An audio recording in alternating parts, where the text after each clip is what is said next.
Как вы считаете, мечты и, соответственно, мысли материальны? Есть 2 способа пребывания в реальности.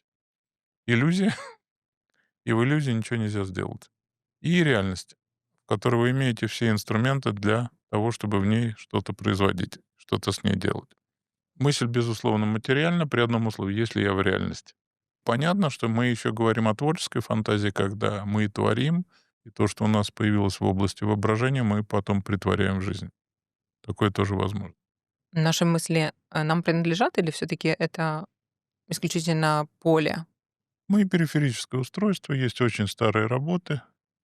В тот момент, когда появился электроэнцефалограмма, были работы, говорящие, ну и сейчас уже более новые методы исследований есть, что электрическая активность в зоне коры головного мозга, отвечающая за поднятие руки, появляется до того, как мы подумали, что мы хотим руку поднять. Мы периферическое устройство.